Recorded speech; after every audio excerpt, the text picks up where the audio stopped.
many years ago, I went on 5 Live, the radio station, and was asked to comment on rumours that Apple was just about to launch a tablet. Okay, so this dates it. And I said confidently, no, it's a stupid form factor. You know, I mean, you have to hold up this great big brick. And you have to hold it there. Why would you want to do that? You know, you get an achy wrist. Typing on it is a nightmare because typing on touchscreens is rubbish. It turns out Steve Jobs wasn't listening to 5 Live that afternoon. About 6 hours later, he launched the iPad. On that idea of disruption, actually, and I've got a view on this, you will have a view on this. What's the next market ripe for disruption in your view? Should every marketer that's listening to this show now turn off because they all need to go off and become plumbers? Is that what we're saying? Be it a plumber. Yes. Thanks for watching. Thanks for listening. And goodbye. Hello and welcome back to Embracing Marketing Mistakes, the podcast where we ask comms professionals to unpack the mistakes that made them better at what they do. I'm your host, Chris Norton, and I have to say I'm particularly excited about today's guest. I used to watch him every single week on BBC's Click, and he's one of the most trusted voices in tech broadcasting. So I'm thrilled that Will and I are joined by Spencer Kelly. We chat about what it was like to introduce people to AI, the internet and virtual reality before they were everyday buzzwords, as well as the highs and lows along the way. Spencer's insights are brilliant, and it's a fascinating behind-the-scenes look at how technology was translated for the masses on the BBC. So, as always, sit back, relax, and let's get into the very human side of telling tech stories to the world. Enjoy.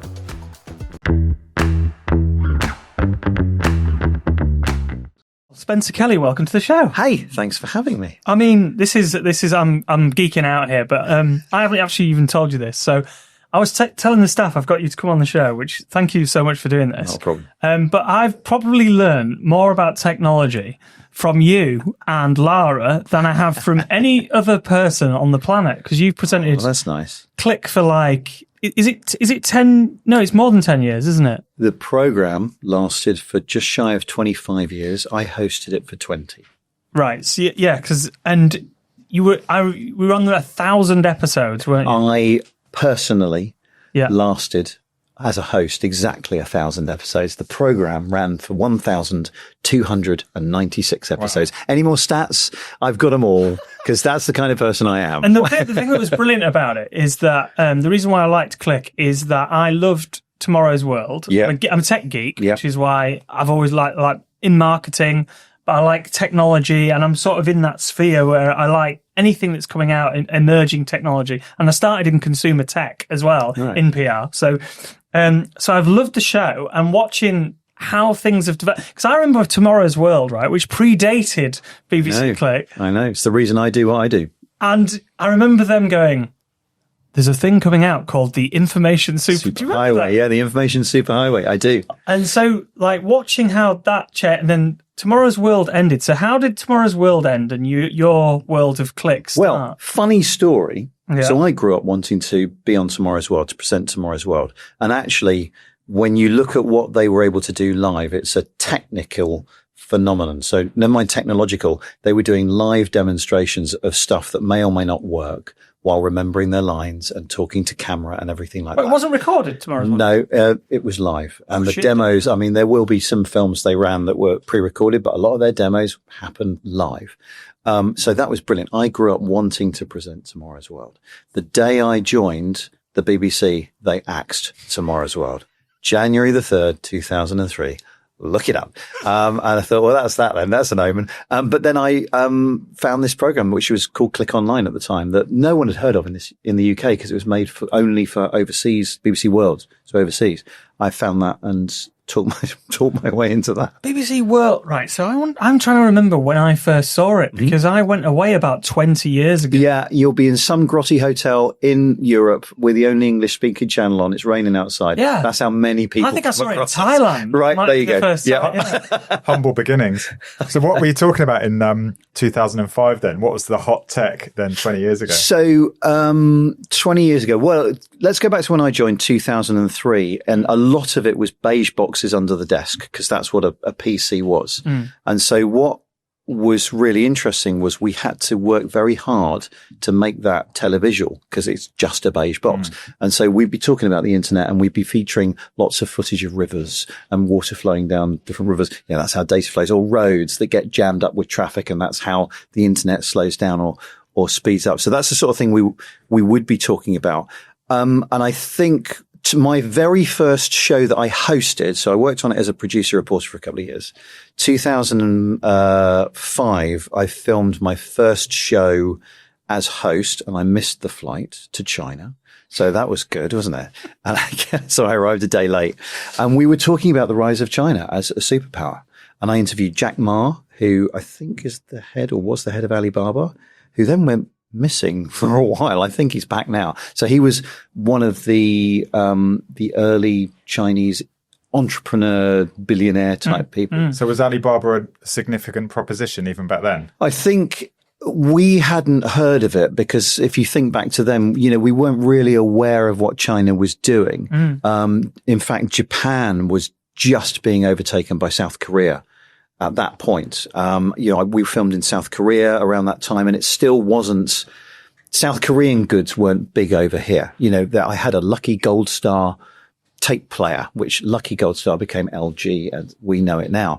But it's only really thanks to Android, the operating system, and Samsung adopting that South Korea, I think that catapulted South Korea into the limelight. But China was still considered, cheap. Yeah. Cheap, low quality stuff. And then lo and behold, China overtakes South Korea. Yeah. And then we're now looking for what happens next. Will it be India? Will it be something else? So, wow. I mean, I think I might have actually seen that episode as well. I'm proper geeky.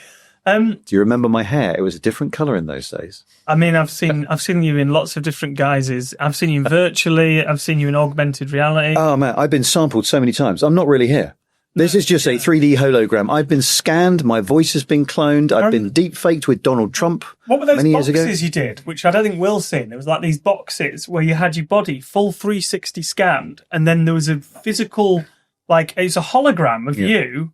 Yeah. In a box. It was and he was using it for fashion. If it's the one you're thinking of, it used to be called Portal. Yeah, that's it's run by a guy called David Nussbaum, I think, who's a lovely guy in California, LA, I think. And it looks like a full-size hologram in a box. And what it is basically, it is a cabinet, an empty cabinet. And the glass on the front is actually a transparent LCD screen, which means that anything that would normally be black is transparent. So you can see through to the box, and you can see that gives it kind of 3D feel. So it's just a video of me, but you can see past me to the background. It's the most realistic 3D-ish thing I've ever seen. It's not a hologram. I get very angry when people use the term hologram incorrectly. No, it was absolutely stunning, even in the room. Sometimes on TV you can either make things look better or they don't. Did you move? I can't remember if you moved. Yeah, it's a live video feed from a camera. It was bizarre. Yeah, so you could beam yourself to be somewhere in a different.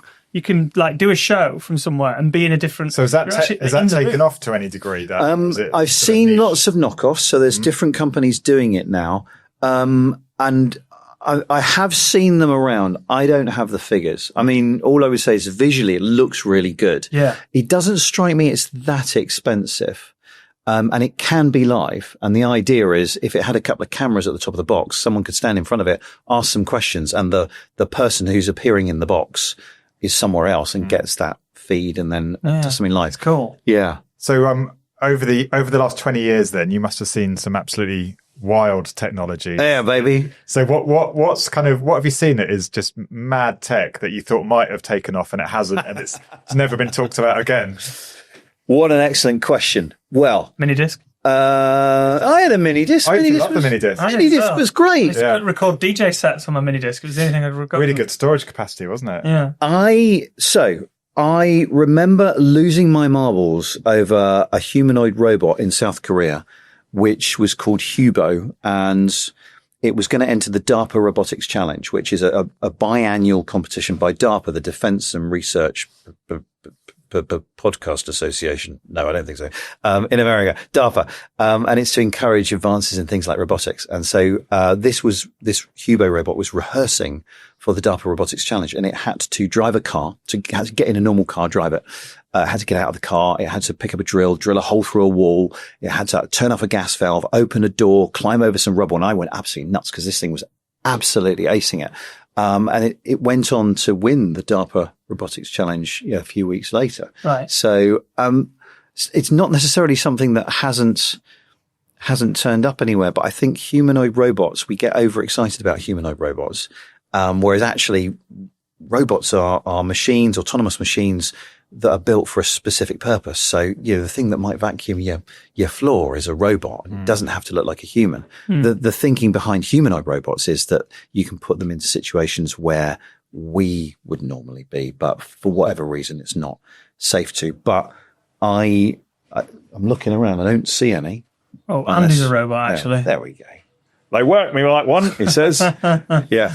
But yeah, I think we kind of anthropomorphize AI. We think it's going to look like a humanoid robot. But I have been told when I do my keynotes to companies and stuff, we do a lot on AI these days.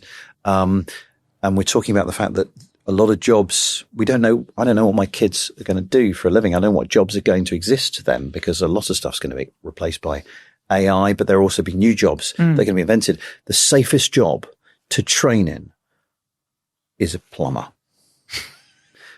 Because when you think about it, you've got to step over the kids' toys. You've got to open the cupboard. You've got to pull out all the fairy liquid and stuff. You've got to look at the pipes and go, we'll put that in. You can't get a robot to cope with that hundreds of times a week from different houses. Spot might argue with you about that. Okay. Spot the dog. Yeah.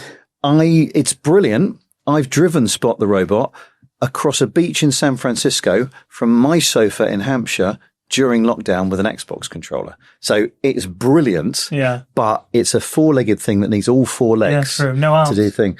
No, it's sometimes it can have an arm where its head's supposed to be. But that was me remote controlling it. I remember that as well. Cool. Right, there you go. You there, or you just? No, I remember. Were you in my garden for like the whole of the 20 years? He was laying on the beach when the dog walked over. I also saw the one where you had Spot and he went inside, because I used to work on my first job was working in a comms team in a nuclear power station. And you took Spot, and I don't know if you or Lara, but you were inside one of I can't remember which one of you it was, and you went inside a nuclear reactor. Yeah, and that's Spot was going around. That's the point. Yeah, you send these things into places humans should be able to go, but for whatever reason, nuclear disaster, you can't send them. So that's the idea of those kind of... should every marketer that's listening to this show now turn off because they all need to go off and become plumbers? Is that what we're saying? Be a plumber. Yes. Thanks for watching. Thanks for listening. And goodbye. What have you seen that should have taken off that never did then? So you must have seen stuff that was amazing, but it's just kind of like the mini disc. Again, the mini disc filled the niche for a while. And then it went away. I'm trying to think. I think there are things that we think are going to be big and everyone goes mad about. Like drones. You say take off, literally drones. For a while we thought drones were going to be like everywhere. I still believe that Amazon is going to deliver things by drones, apparently, according to someone. That it's just never going to happen. It's never going to happen. I mean, have you flown drones? Right? Yeah. So that's an interesting question you got there, Spencer. And as this show is embracing marketing mistakes, I can embrace a marketing mistake that's happened by my video team, which was, Andrew, do you want to come over and tell the story? So you went very humble there and said, I'm going to embrace a mistake made by someone else and not me. Right, okay. Embracing a mistake for the team, but actually I want the story to be told by the team member that was there. You want to humiliate the person who was involved in it. Yeah, okay, so basically... we have a high-end £2,000. Well, I don't know how high-end you want to go, but it did 8K, I think. £2,000 drone. We had it for about 10 months, and we were doing a very clever, intricate shot. And our videographer flew it into a tree. Well, we've all been there. I've crashed two of them. I nearly got killed by one in Norway. Really? Yeah, that was a big octocopter with a 4K camera on the bottom. Yeah. And what we found out later was, in order to get it ready for us to be ready on the day, because it wasn't quite ready, the guy who built it had disabled some of its sensors, its GPS sensors. And so it was up high and we were using it to film my piece of camera. Hello, welcome to Click. And then the camera takes off and goes into the sky and it all looks fabulous. I think it didn't realize what altitude it was. It thought it had landed and just shut off. And this thing came down from a height. And Christ, I bet that was heavy, wasn't it? It went into the ground some. And bits of the camera flew off everywhere. Did it capture your reaction as it nearly hit you? We had the footage of it coming down, and then everything goes white. How much was that then? How much was that worth? I don't know, because it was a guy who built it back in the day. So this is like more than 10 years ago when people were still building these things. So the idea that drones are going to be zipping around and delivering stuff, we have to see a massive change in what they can do in their battery life. How autonomous do you want them? If a robot that goes along the pavement goes wrong, it might just bump into you. If a drone from up there, as discussed, goes wrong, it could fall on you. And kill you. With the pizza attached or whatever nonsense it is. To get a slice of pizza. Yeah, well, they peel it off your skull if you want. So I would say drones. On the flip side, because you're talking about marketing mistakes, or at least making mistakes, just before, many years ago, I went on 5 Live, the radio station, and was asked to comment on rumours that Apple was just about to launch a tablet. Okay, so this dates it. And I said confidently, no, it's a stupid form factor. You know, I mean, you have to hold up this great big brick. And you have to hold it there. Why would you want to do that? You know, you get an achy wrist. Typing on it is a nightmare because typing on touchscreens is rubbish.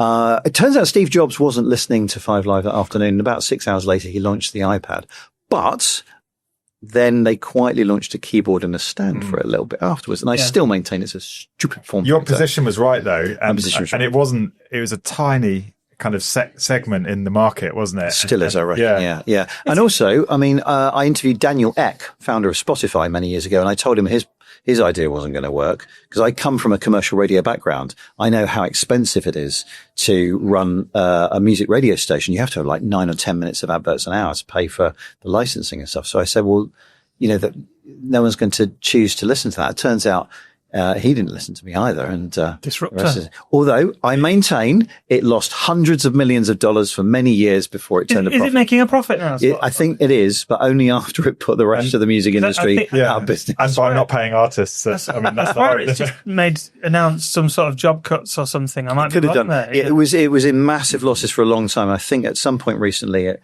started to turn a profit. It just goes to show I did not appreciate how, if you have enough money, if you have enough venture capitalist money behind you, you can disrupt an entire industry and bend it to your will. I'm trying to think, Will, of something that we've thought is going to be big in marketing that's just not come off. Well, on that idea of disruption, actually, and I've got a view on this, you will have a view on this. What's the next market ripe for disruption in your view? You know, we've seen all this disruption over the years.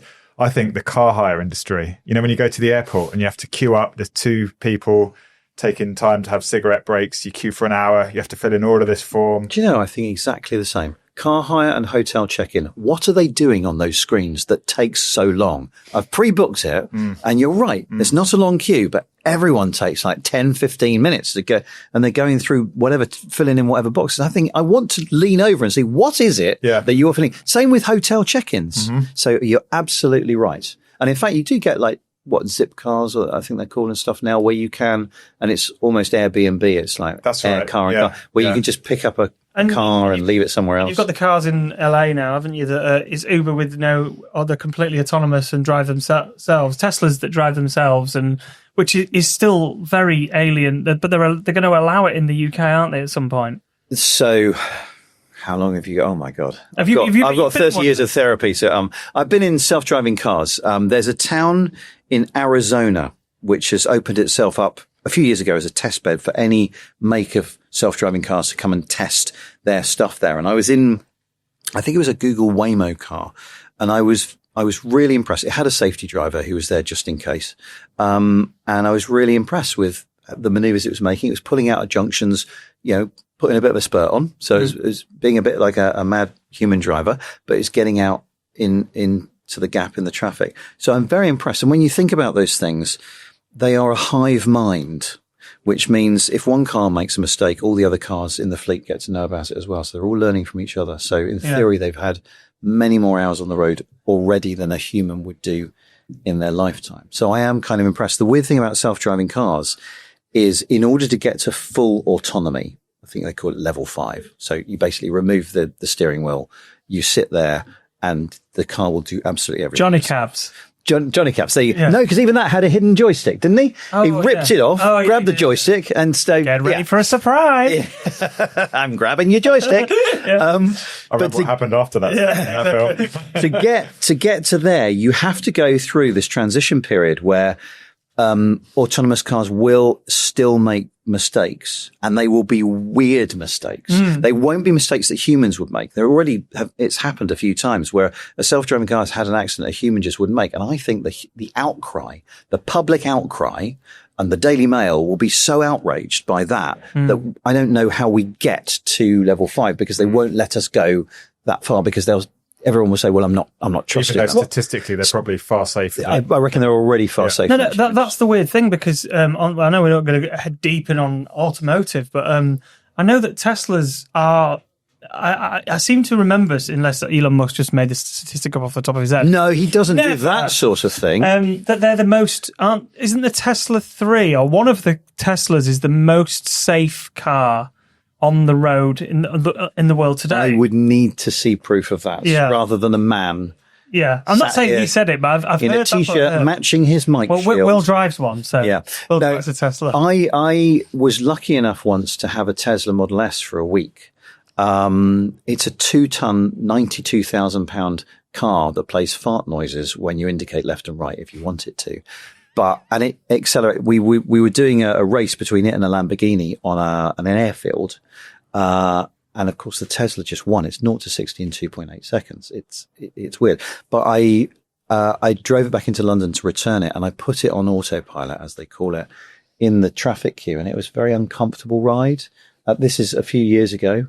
And they call it autopilot. They've always called it autopilot, which kind of suggests that it can do something it couldn't. It was, so I don't know what Teslas can do. I don't know whether they're the safest. I would check. Well, I think that any sort of auto, because I've got a Kia, and it's an EV6, and it's got auto drive in it as well. And again, you're supposed to keep your hands on the wheel, which you do. But obviously I've tested that to see how it goes based on some of the shows I've seen you do with auto driving cars. And a friend of mine had a Tesla who lives in Harrogate, where I live, and drove to Leeds to work, and he said, for work, some days you just press a button and it takes him to work.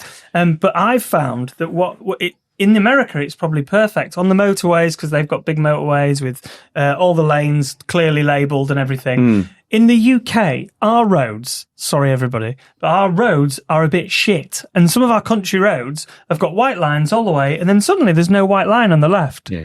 And so that's when it can't judge whether it's in the middle of the road or not. I've been in a self-driving car in China and one in India.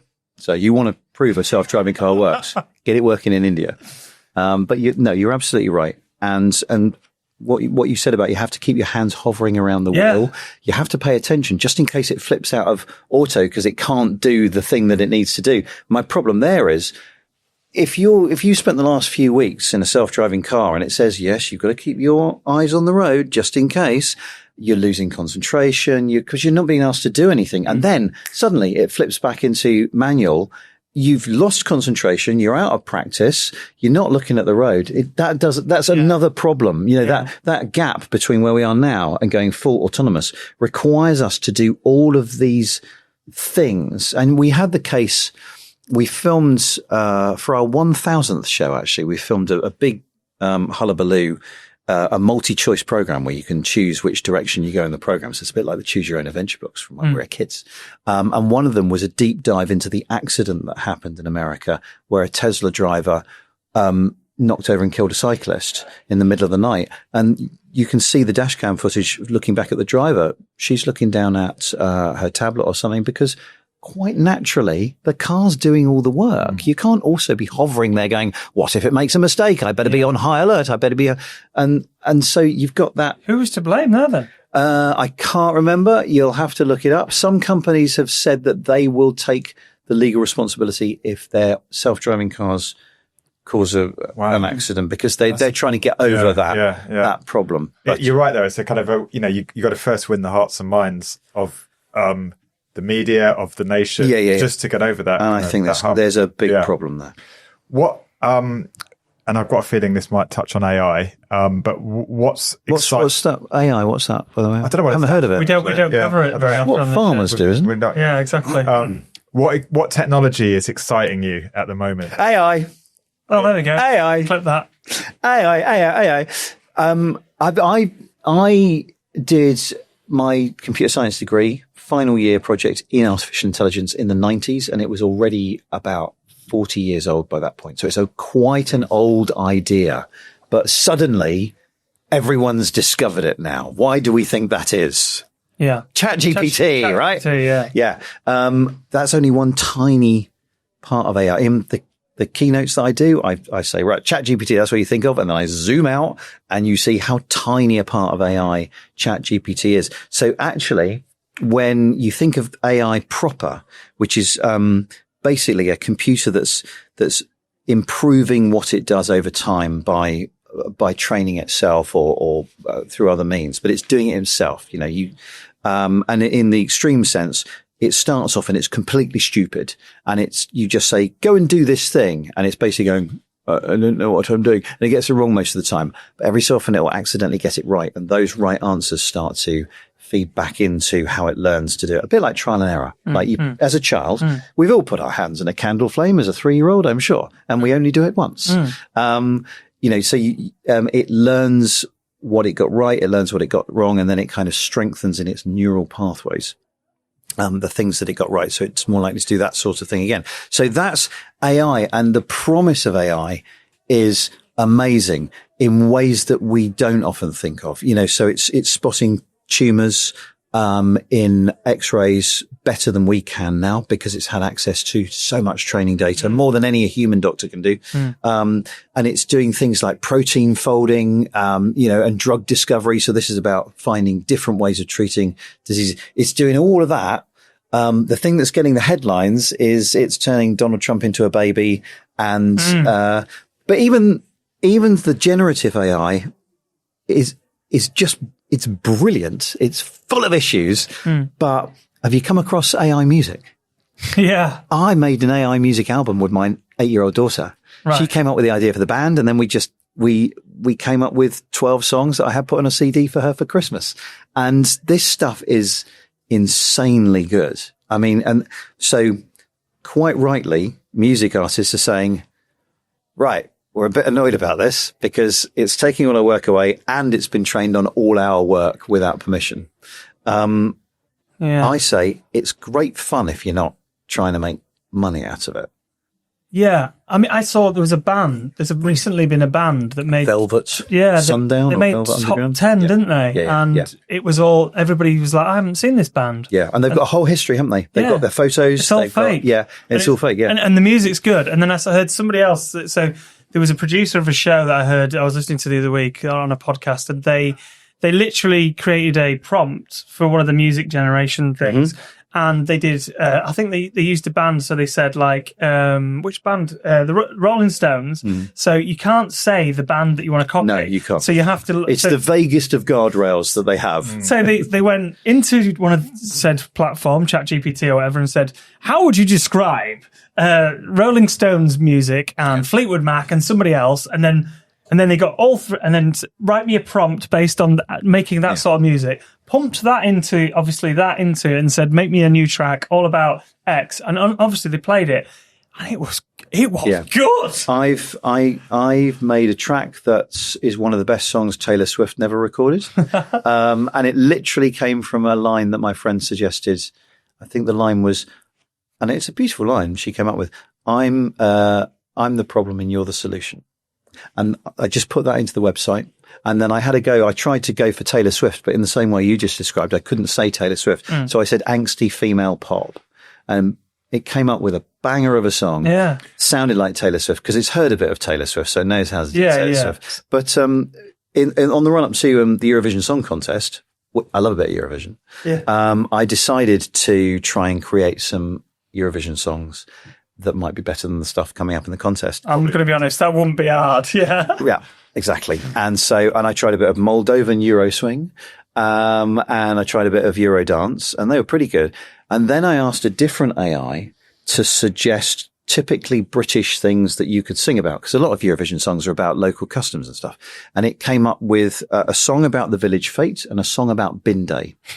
And they were both like brilliant. You can imagine one of them being a stage musical. It's got calls and responses, different voices. Yeah. And the other one sounds like the Pet Shop Boys. I mean, it poses quite interesting existential questions. Yeah. Doesn't it? And, you know, what is art? And well, I mean, don't get me started on that. I will say, though, book me for a keynote and I will create you a song live on stage based on what we've been talking about and your event. That's what I've been doing recently. That is genius. I mean, it's a great way to finish an event. But actually, I think there was a ruling. They were saying there was a ruling in America, in one of the states, where the judge ruled that, and they said it might be a like one of those landmark rulings where they said it's fine for AI to use other music, because at the end of the day, we all hear, like, you can't say that Ed Sheeran's not been, he's not been influenced. We're all a product of our influence. Exactly. So you might listen. I mean, the number of bands that are influenced by the Beatles. Yeah. So this, this is where I am. Yeah, I know. And so there's a legal argument, but it's a really technical thing that I think the music industry is hanging on, which is you physically copied my music into your training database without permission. You made a physical copy, and that's the bit that we can get you on. But you're absolutely right. The moral argument, if you like, or the ethical argument, is just the same as us listening to loads and loads of songs, and AI is just doing it better than most artists. Not the cream of the crop, not the Sheerans and the Swifts and stuff like that, but they're better than I think. Well, they're certainly better than me, and that's where I think we're a bit arrogant. Yeah. Humans are a bit arrogant. We think, oh no, only we can do art. No, computers are doing paintings and music better. So fine art then, the fine art, market, is there going to be a point when... Well, fine art's a con anyway, isn't it? Well, fine art's either an ego trip or an investment. Will's house is full of it. There you go. Well, no offence, but... original Pollocks. Do you have loads of Pollocks in there? Modern art. Modern art.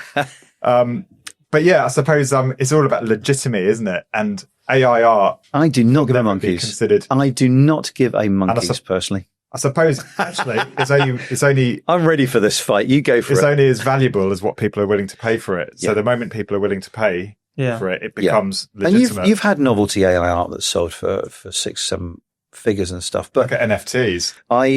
I think, the what is art question is actually quite boring, because it comes back down in the end to someone saying basically only humans can create art. I want a nice looking thing or a nice sounding thing, and I don't care where it's come from. And some people will look at a painting and say, yes, I can see the angst that this artist was going through. This was in her paranoid moment. And you can see the references there to this, that, and the other. And that's probably total nonsense. That is all about you. It's what you're taking from that piece. And I know that because I met an artist once and asked her about this weird painting that had loads of random words all over it. And I thought, I've got an opportunity now to ask this artist why she chose those particular words, because they seem random to me, but there must be a hidden meaning. So I said, why did you choose this word? She said, well, no, I just wrote down some random words. And I thought, brilliant. So the point being, you take away from any piece of art what you as the consumer want. You're reading in stuff that probably wasn't there. So therefore, I do not care if AI wrote it or not, painted it or not. Hockney doing a whole exhibition on iPad art. He's a famous adopter of new technology, whole exhibition done on the iPad. Mm-hmm. That's not a million miles away from AI. Oh, really? That'll probably be next for him, won't it? I'd have thought. I mean, any artist. It is interesting. And you do get you get the top end artists in any field who are going to do something new. The point about this AI stuff is I don't quite agree that it can't do new things. Because you just tweak the parameters and you add a bit of randomness, and it will start coming up with stuff you've never heard about. These music generation sites, you can have, Latvian dub, or you can have, I don't know my terms, but you can have, Arctic hip hop or something, and it will mix those up. But then an artist comes up with a new sound, and for a while, AI can't get a grip on that because you need an absolute ton of training data before it starts working itself in. So there's always going to be top tier artists. Have I bored you yet, by the way? Because I've got a lot to say on this. My definition of art is it's something that you do for yourself, not to try and make money. And at that point, it's never going away. If you want to sit and paint a painting, however rubbish or brilliant it is, and it's just for you, that's fantastic. If you want to knock them out on Etsy, and I'd sell them for 20 quid in your spare time, you've got a problem, because my phone can do at least as well as you these days. That reminds me of because I love a PR stunt. Those of you that follow me on Twitter, that's what I talk about, like PR stunts. And there was Banksy, right? Basically did a brilliant PR stunt. I mean, he always does great stunts, doesn't he? But Banksy, he or she, and it was in New York, and it was a market stall in a New York market, like a local New York market. And the store was set up and it said original Banksy's $10. And they were all on there, and there were sketches by Banksy all on there in the middle of like some cheap market, $10 Banksy's. And I think only 4 people bought one, walked off. And then next day it was revealed that it was actually Banksy. See, that's brilliant. That's genius. And that's also what I would call art. That's an idea. Yeah. The idea is actually taps into behavioral science, doesn't it? The idea of, price somehow being a factor in legitimizing something. Yeah. And there was like the video showed loads of people just walking past, and you're like, oh, you're not even looking. You can buy a Banksy that's worth like £30,000 for $10. I know. And it is down to, this is why it's either a con or an investment. That's why your house is full of stuff that you paid $1 million for. Yeah. Because someone previously paid $750,000 for, Fine art. So I'm going to attempt to clumsily bring this back to marketing. Sorry, have we gone off on a tangent? Fascinating. This is good. They asked me to come, right? Yeah. They knew what they were getting. That's true. As a marketer, it's quite easy to get distracted. There's so much kind of new, literally just now, shiny stuff. Yes, vying for our attention all the time. So, is there a formula or a way of kind of focusing in on those technologies that are going to move the dial and not get too distracted from your 20 years plus experience being in this market? In my 20 plus years experience, greatest of respect, the marketers want to concentrate on the shiny stuff because that's stuff they can shift now. I mean, take these, a new phone is just almost always just the same black rectangle with a better camera and a faster processor. But that's what will make them money. So my job on Click and continuing on, on the Beeb and other channels is to try and ignore that and to talk about the really exciting stuff that's going to change the world. So, yeah, I wish marketers would understand that's the sort of stuff that I'm interested in. But the problem there is they often don't have a shiny thing to wave in front of you. It's an idea and it's difficult to visualize. And they're going to be working with a big client who wants to, quote, win hearts and minds. Maybe it's a fossil fuel company that wants to be seen as more green. They're still making most of their money on the fossil fuels, but they want to be seen as, investing in solar or whatever it is. So that's where the I've seen the marketing try and almost distract you from the reality.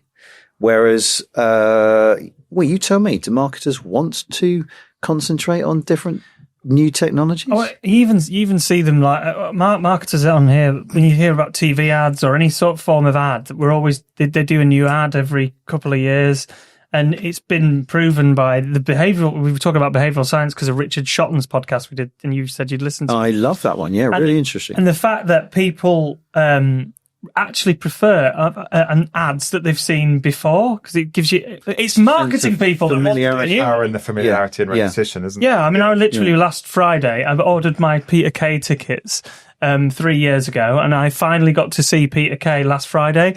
And I don't want to ruin the show, but quite a bit of the show was singing TV ads from the 1980s. No, exactly. Because we remember them. Exactly. Were ads better then? I feel they were. Were ads better then? That's what he was saying. Yeah. They said, well, you were in the business. You tell me. Were ads more original back then, and why? Because now they try. Are you asking us to go compare? There you go. So there are the occasional ones. Yeah. So. I can't think of the issue now is the Rope's got his head in his hands. What's the word? I can't think of the word. There's a multitude of different media, and basically, the big idea has people don't invest in the big idea anymore. It's become very, very tactical. Right. We need this to work on social media. We need this to work as a banner ad. We need this to work as a blah, blah, blah. But you don't get those massive, you think of the big, the milk advert from the 80s. Quentin Stanley. Yeah, we had the guy on from that who wrote that advert. Yeah. Wow. Which was brilliant. I'm thinking the meerkats is probably a good example. Yeah, meerkats is a great example. And you can... In fact, Richard Shotton mentioned the meerkats as one of those examples of, I can't remember the terminology he used, but creating kind of... A caricature. Yeah, a caricature, yeah. Well, having characters in ads still works because apparently we like any sort of animal. Have an animal in your logo. That works. Okay. So like, I was talking on the show about Octopus Energy, right? Octopus Energy, one of the big, I use them, they're a green energy provider, but they're now one of the biggest, aren't they? Because the government had a bit of a problem with energy companies going bust a while ago. But actually the brand has done really, really well. Mainly you'd think down to the fact that it's an octopus. It's a cool, funky looking brand and it's got good customer service. The reason why they're called Octopus Energy is actually because the business that invested in them was a company called Octopus Investments. And so the fact that they were Octopus Energy was by accident. It wasn't a deliberate thing. And that's why were they called Octopus Investments then? No, I want to track this back. Yeah, I can't go that far back. At some point, I'd like to think they were... And lots there you go. Right. There he is. Yes. There he is. Which kind of is more nefarious than you want it to be. I know. We have our tentacles and everything. Exactly. So we're an octopus. I love octopuses. But anything with a to go back to your point, anything with a character in does well. But so like the PG Tips monkey, is it monkey? Yeah, the chimps. Which of course these days, can you imagine putting that PG Tips out? They've got the like fabric one now. Really? Haven't they? Is that the same? No, that's a different tea bag. I think the knitted one with Johnny Vegas. Who's that one? Is that not PG Tips? I thought that. I think it is PG Tips. Anyway, okay. Well, I mean, if anyone doesn't remember the PG Tips adverts of the 80s, do not Google them because it would be... Can you imagine putting that on TV? You wouldn't do that. You wouldn't do that now for animal lovers, no. So, you still need to tell me then, do the marketers want to concentrate on the technology that, quote, cuts through? I'm thinking I'm looking at this through a marketer looking at the routes they've got to reach consumers at their fingertips. I think there is a tendency to get distracted and run in 100 miles an hour in the wrong direction. I think AI is an example of that, where that is worth the investment, but there's a lot of stuff that says it's AI that's not AI, and that makes me angry as well. AI for a while was added to everything. Oh no, it's added to everyone's LinkedIn profile. Then. Yeah, it's like AI has probably written most people's LinkedIn profiles, to be honest. But everything as a buzzword it's a buzzword that's meaningless. I mean, I did AI. Like I said, I'm a computer scientist by trade from Cambridge University. Oh, that got a bit arrogant there, didn't it? But I'm getting angry. People say, "Oh, this has AI built in." I'm thinking, no, it doesn't. It's I can see how you might allow yourself to say that, because there was some big data and machine learning in the process, but it is not an intelligent thing that you've got in your hand in the way that you're implying it is. But you sprinkle AI over it. It's just a key message, just a buzzword to add to it. Yeah. So if we are going to talk about AI, let's take it right up to modern era, because AI has fascinated me in terms of, you talk about generative AI and things like that. But as somebody who's seen 25 years of click and technology and the information superhighway, Google yesterday, bringing it back to, what's the date? The 30th of July? When's this going out? 2027? Do we say yesterday or was it 2 years ago? How long does it take you to edit this? The way we're going, quite a long time. That's a sore point at the moment. That's the problem we talk about AI. It changes so fast. But Google literally, I think, have announced the biggest change to its model. Google makes its money from visibility, search, and selling ads. Yesterday, it announced that it's going to have no longer AI overview, which it added because of the ChatGPT and the fact that everybody is using ChatGPT for searching. It added the AI overview. Now it's going to have AI powered search, which I assume is powered by its Google DeepMind and Gemini and all that sort of clever stuff. Yeah. So I suppose where do we think AI search is going? And is this Google's is this Google's swan song? This is basically, they came to one of my keynotes about 5 years ago, Google, and listened to what I was saying was going to happen, and they've now done it. That's what I think happened. Because I've been saying for a while where this is going. Okay. If you think about how we interact with computers these days, we have a keyboard, we have a mouse, we're looking at a screen, maybe we've got a touch screen, we're going through menus. That's not the best way to interact with things. The best way to interact with things is the same way we're interacting right now. We talk to things. Okay. I'm talking to you. You listen, you talk back. So as computers or phones are more able to interact with us by we talk to them and they talk back to us, that's where this is heading, right? At that point, you don't want to ask it, where's a good place to go for dinner? And it verbally lists 20 options. You can't keep that in your mind. What you want is a trusted assistant that just says, I know you and your tastes. I know what you have for breakfast. And I know we're in the middle of Leeds. The best place for you right now is this place. And you just want one answer. And so I've been predicting for a long time, and I'm not a genius, plenty of other people have been predicting it too. We will have personal assistants that are AI that we will talk to, and they will talk back to us, and they'll only give us one answer. That's where we are with Google now. That's why they've done this, is because even when it's on a screen, we don't want to sift through 20 search results and do our own work. We want someone else to do the work for us. The problem is that these AIs are unpredictable. We can't guarantee they're going to tell us the truth for technical reasons. There's nothing nefarious. It's just the way they work with a bit of randomness. And also I don't think they've got our interests at heart at the moment. And the question comes from the marketer's point of view. Yeah, I've just learned how to SEO my website to get my website in the first 5 results. How the hell am I going to SEO my way to the one result that the AI is giving you?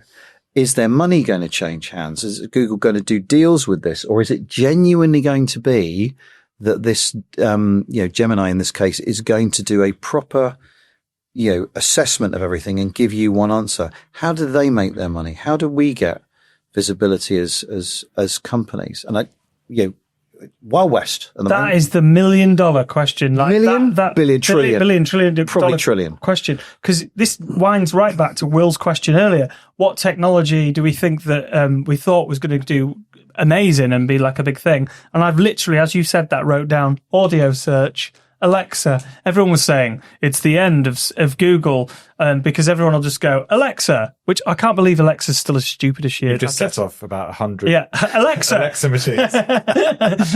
And you go, Alexa, recommend me. Yeah. And she's not very good. I still don't understand why she's not super clever yet. So there's an Alexa 2.0, which I think has come out, which is supposed to address some of that. But yeah, this is why all the companies are racing to get their own AI models. Because whoever gets there first is going to dominate, and we're going to trust them. So yeah, Alexa's tied to Amazon, and Amazon's just got this different business model, hasn't it? It's about selling you stuff, whether it's goods you can buy or whatever. Whereas Google has always been about discovery and search, and I suppose less about the buying things. So I think that's why Alexa, it's still, I believe, the most popular smart speaker. You have to check. Yeah. I believe it is by far.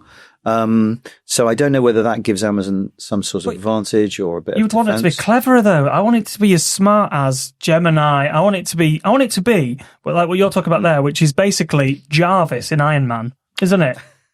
Good morning, Spencer. You haven't ordered your mail? In an ideal world, that is where we would head, where this, your digital assistant would be highly personalized to you. It would know everything about your habits. Yeah. Even the ones that you didn't. Yeah. All right. Even those ones, Chris. Yeah. But it would know you better than you knew yourself, and it would work solely for you. It would recommend stuff for you. Commercial forces will surely corrupt that. Absolutely. They can not corrupt that. Do you watch Black Mirror? Yeah. Right. I can't, because it's too depressing and too much like what I did for a living, but then you just turn the bleakness up. But I did try the first of the new series recently, and it is about having some sort of implant in your brain where you give part of your brain over to AI processing. And this couple sign up for it, and it's quite cheap. And then they say, well, because you're on the cheap, monthly deal. Now you're going to start speaking adverts to each other.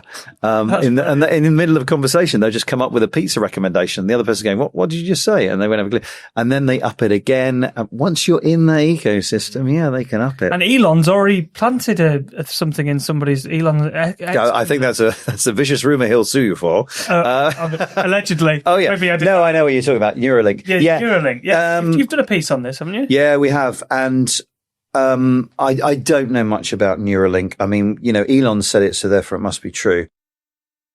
You have a marketing audience here. They went half an hour ago because I'm just geeking out on different technology. So I apologize.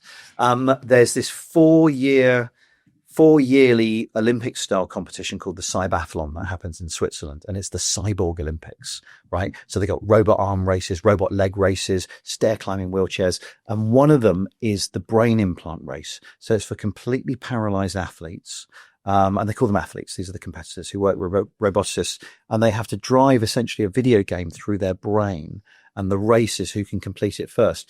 Now, the most recent one I went to last year, most of the competitors were wearing, you would have seen them, they look like shower caps with wires coming out, and they sit on the outside of your head. They detect your brain waves. And so the idea is that you're just controlling this thing by thinking of certain things or not thinking of certain things.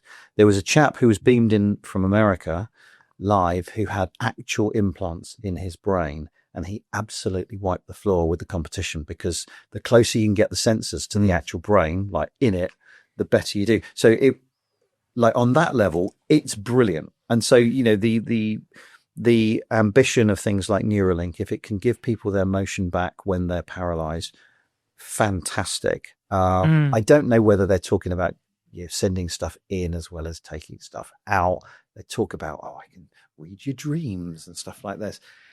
It's doing really, really great things. But, I mean, they're giving people the ability to walk and stuff, and see again, and all that sort of stuff is absolutely unbelievable. And that's what I think AI powered with all will be unbelievable. There's some really good stuff on any area of technology. There's the good stuff, and then there's the, as you say, the commercial interests. Yeah, and don't hold out much hope that we're going to go the right way. Because we don't know who's going to win the technology AI marketing battle, because Meta changed its name to Meta from Facebook because it was the metaverse. Yeah, because the metaverse is going to be, which makes me angry. Yeah, and it was never going to happen. I watched you talk about the metaverse, saying we're all going to have digital lives. You explained it brilliantly about how everyone's going to have a digital. And I was like, we work in social media marketing. I was like, I cannot see people doing that. Like when 3D glasses came out for watching, I was like, this is another piece of technology that's not going to happen. It's an abomination in its name, if I may say, because when you say metaverse, people actually think of just a 3D virtual world. Yeah. Which we've had since forever. And they've tried marketing. They've tried setting up virtual stalls inside, 3D universes before. And it's like, actually, turns out people don't want to wear these great big goggles and do their business there. The idea of the metaverse was supposed to be something that joined all these different 3D worlds together so you could move your possessions between them. But now people think of it as just a 3D universe. And they changed their name, and I've yet to see that being... Well, but my point is, they did that, and they went all in on the metaverse, billions and billions, allegedly, and just very recently, we've heard that Meta it's launched its own AI called is it Llama? Llama, that's it. And which I think I don't think it spits in your face. But the difference is the types of data that these companies can look at. So Google's obviously got all the data on search. Facebook's got all the data on everything, hasn't it? Can I tell you another story? In 2012, I was hosting the Cambridge Festival of Ideas. Which was basically different researchers would stand up and talk about their research.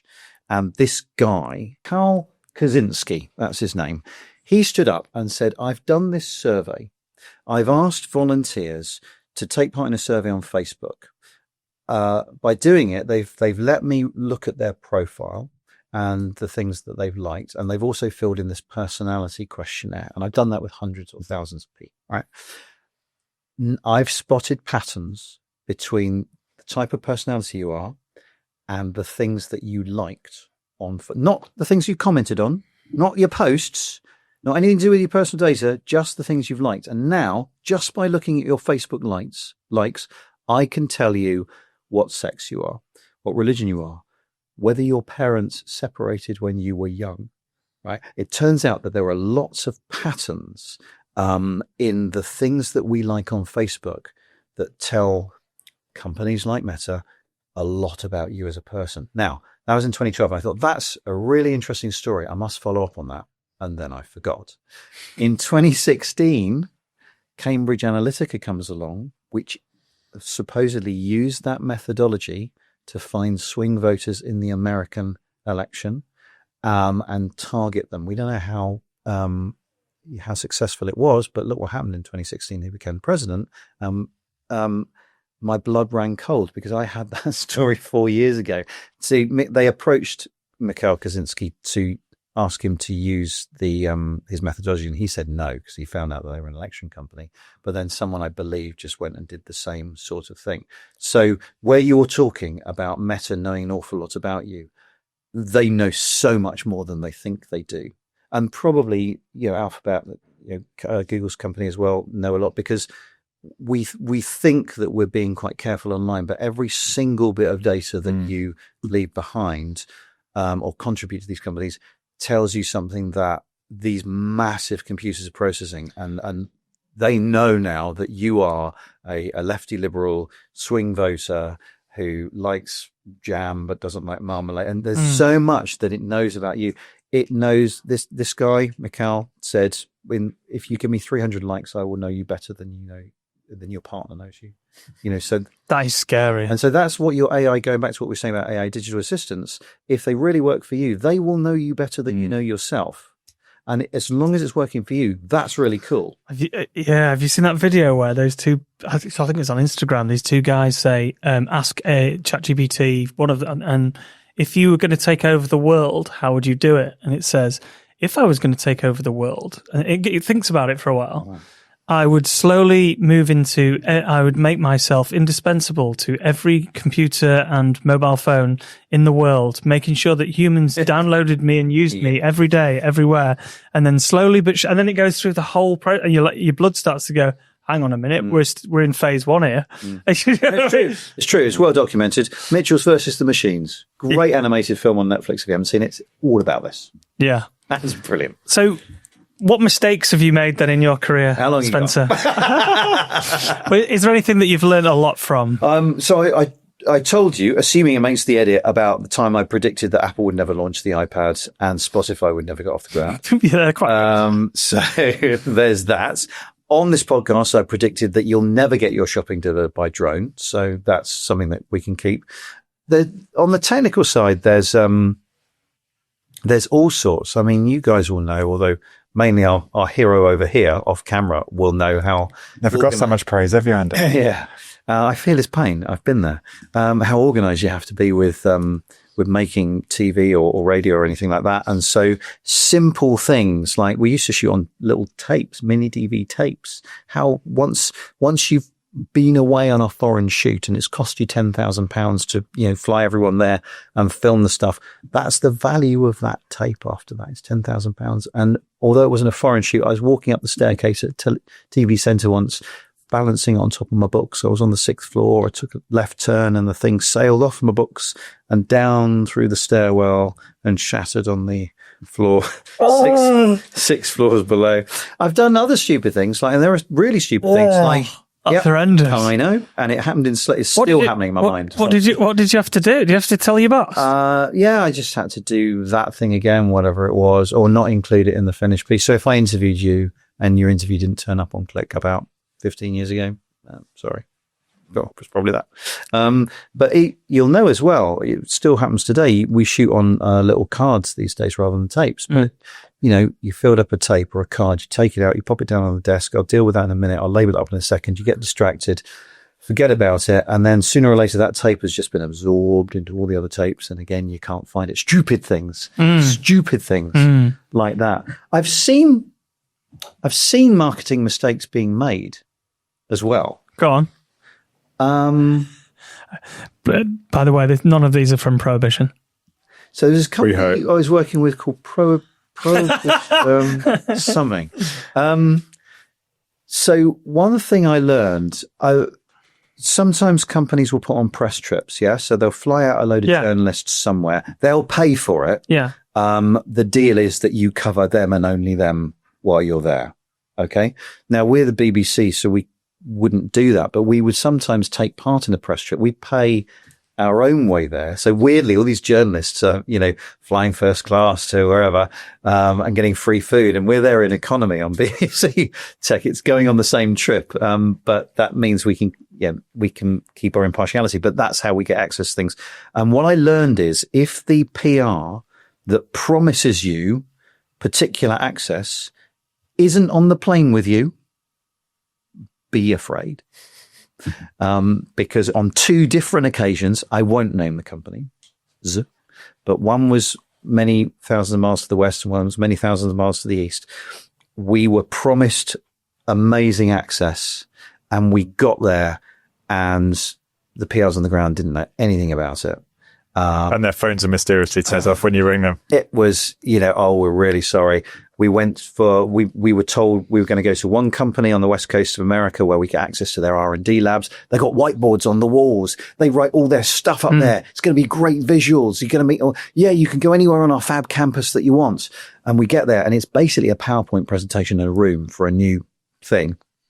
And we're starting to think, okay, when's the R&D lab? And we try and take the head of, I think he's about number 3 in the company. We wanted to take him out onto the campus to do an interview. We got moved on by the security guard because no one had got any permission for it. He's the number 3 in this multi-billion. That's mental. Yeah. We turned up at the R&D lab.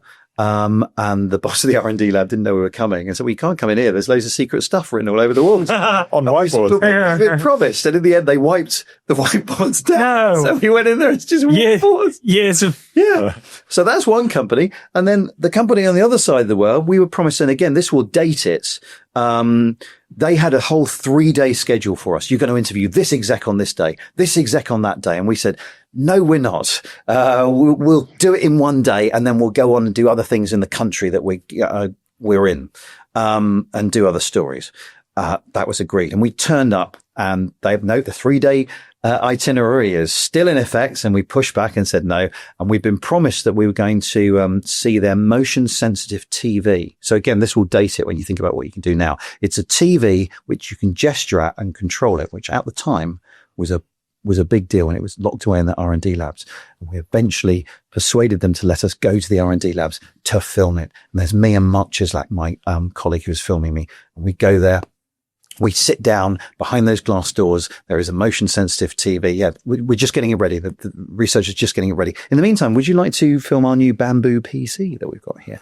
All right, we'll film that. But the motion sensitive TV, yeah? Yeah. We're just getting it ready. We sat there for ages and ages and ages. Any news on the motion sensitive TV? Oh, no, it's not quite ready yet. Turned out it didn't exist. But it's a lovely bamboo. What was it? Here's a lovely PC. Hang on, they had the audacity to invite you to a different country, get an entire UK-based PR who wasn't on the trip with us. Okay, so right. I don't know whether it works so they get commissioned to get us on the plane. I don't know. That was my working theory at the time. Shocking. Right. Okay. Anything to get us on the plane, maybe. And especially when you go to certain parts of the world, there is a yes culture, which I understand and respect. It's like, yes, when they say yes, what they mean is we will do our best for you. Yeah, I've heard what you say and we're going to do our very best. And we're saying motion sensitive PC. We've been promised, yes. And I would imagine there who was it that came out and told you it doesn't exist yet? Sorry. I've just got visions of them in the back. They're going, have we got a motion sensitive? No, we haven't. We've got an entire BBC film crew in there saying no, we haven't got one. Just show them the bamboo. Show them the bamboo laptop. Soldering some things together. I want a bamboo. Make one right I want now. a bamboo laptop now. Wow, there's some good mistakes. Yeah. Wide ranging. Brilliant. What you do? So obviously, when did Click end? Was it January? It was March or April.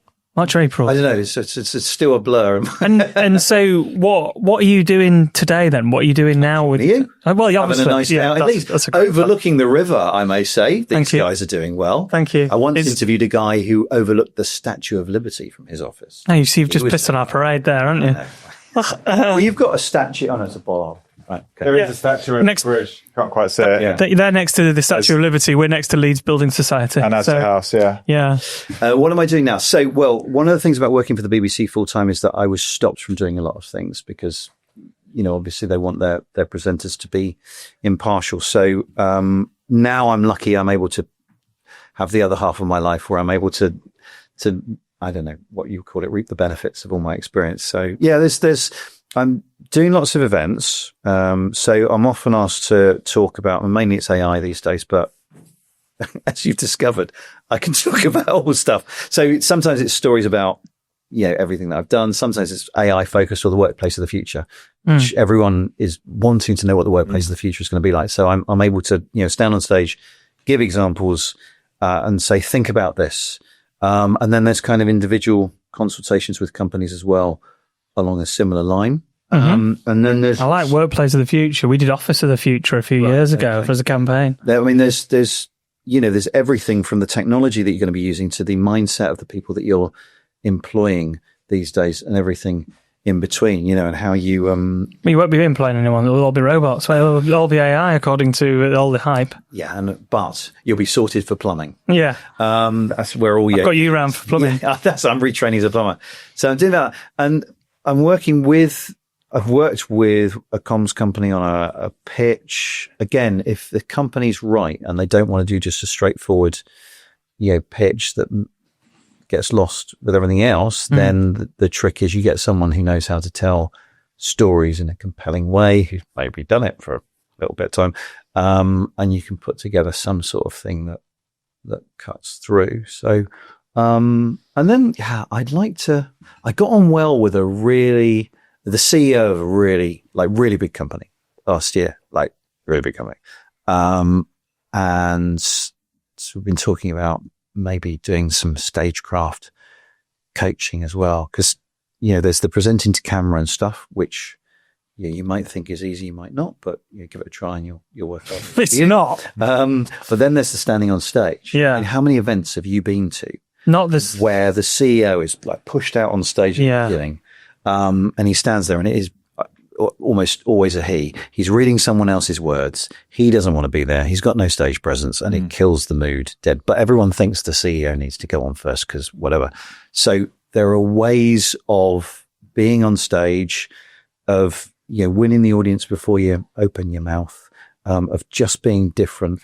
If you relax the audience and they feel safe in your hands, then the whole thing goes a lot better. But if you walk out on stage and you either look nervous or you look like something's gone wrong or something, or you open your mouth and it's a ChatGPT scripts, the audience either go, oh, right, pick their phones up and start that, or they get really nervous for you. And so the whole thing is on edge. Yeah. So, from the very beginning, if you can relax the audience, and there are things that I've taught myself how to do. I've got it all wrong in the past and I've learned from that. And then there's the way you tell the story. Yeah. You've got a slide up there with 10 bullet points on, and then you say something that's nothing to do with any of those 10 bullet points. What am I supposed to pay attention to? The bullet points or what you're saying? So there's ways of giving your presentation, which is more compelling. There's a level of detail you don't have to go into in your presentation. So there's all this sort of stuff that, I want to pass on to the people who have to stand up on stage. If they want me, then, they stand up on stage. Yeah, because the best speakers don't have death by PowerPoint, 15 bullets on a slide, but some people my ones, I think there's 2 words I use PowerPoint, but it's basically a slideshow, videos and pictures, and there might be 2 words in there. But again, you can use words, but just use one at a time. Yeah. And, catch the audience's attention with it. How long is it taking you to master that stagecraft on? Because obviously 25 years. Yeah. Do they teach you that at the BBC? No. Have you just learned that on the fly? They gave me half a day of presenting tuition when I started, which was actually really useful. And the rest of it, you either pick up or you don't. And, I don't know whether you listen to these things back. You won't listen to these things, this particular one back until old age. Well, it'll take you into old age, won't it? But, if you listen to your stuff back and you're the right kind of person, you can critique yourself. But sometimes it requires someone else to say, okay, I can see what you were trying to do there. How about this? And you're bouncing off of people. So the stagecraft stuff is, you've got to live it. And again, going on far too long, but there's a podcast called The Comedian's Comedian, which I listen to, which is there's a comedian called Stuart Goldsmith who interviews other stand-up comics, and they're not trying to be funny. They're talking about the art of being on stage. And I find out from listening to that, I'm doing the same sort of things that they're doing, how to win the room, how to win them back, how to recover from a problem, or if, you've lost your train of thought. And so there's all these technical things that, I've had to work out for myself. So I'm sure our listeners will be thinking, I need to get in touch with Spencer. I want some of that. So, how can people get in touch with you? Oh, spencerkelly.com. It's got it all on there. I should have had more of a deck than that, shouldn't I? No, spencerkelly.com, and there's contact details. I've got 2 agents because who has one agent these days? One for broadcast and one for keynote speaking. But yeah, it's all on there. And 2 agents, impressive. I know, that sounds so naff. There's one for your light touch edit. Take out the 2 agents. One's a bleaching agent and one's a cleaning agent. And a question we like to ask all of our guests is, and I'm sure you've got 1,000,001 suggestions for this, given all the people you've met over the years, but if we could have another guest on the show, who would you recommend we could talk to? Ideally, someone that's made some cracking mistakes along the way. Is this how you get your guests? No. You did not bother to do any research? We do, but sometimes when people tap us up and say, "Oh, I've recommended you for this show," and then we have actually had a few people do that. It's quite a nice thing to do. But I mean, the problem is ours is about telling this is something that you've done wrong, and not many people can think of people who've done something decent. Yeah. What about the founder of Alibaba? Jack Ma. If you can find Jack Ma, then have him on. How about Mark Zuckerberg? How about Elon Musk? I don't know. Elon Musk's a great one. If you're listening, Elon, we are available. We might be able to slip you in October sometime. And on that bombshell. Yeah. So Spencer Kelly, thank you very much for coming on the show. Yeah, thanks for coming on the show, man. That was great fun. Nice one. Thank you.